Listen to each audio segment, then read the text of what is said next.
السلام علیکم، آپ دیکھ رہے ہیں کے نیوز ایچ ڈی۔ میں ہوں قدسیہ شوکت۔ خبر شامل کرتے ہیں جڑاوالا سے۔ وزیر اعلیٰ پنجاب کی ہدایات پر ڈپٹی کمشنر آفیسر فیصل آباد محمد علی کی کھلی کچہری، جس میں عوام نے شکایات کے انبار لگا دیے۔ مزید تفصیلات سے آگاہ کر رہے ہیں جڑاوالا سے ہمارے نمائندے محمد رضوان عاجز۔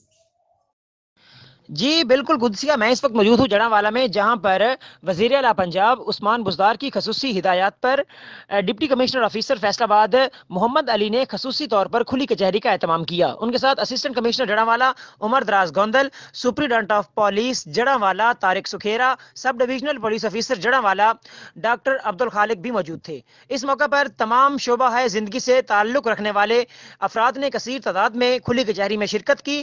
اس موقع پر جو تحصیل ہیڈ کوارٹر ہسپتال جڑاوالا ہے، اس کے خلاف سب سے زیادہ شکایات آئیں۔ عوام نے ڈپٹی کمشنر آفیسر محمد علی کے سامنے شکایات کا انبار لگا دیا، جبکہ بہت زیادہ شکایات آنے پر رجسٹری محرر محمد وقاص کو بھی معطل کر دیا گیا ہے۔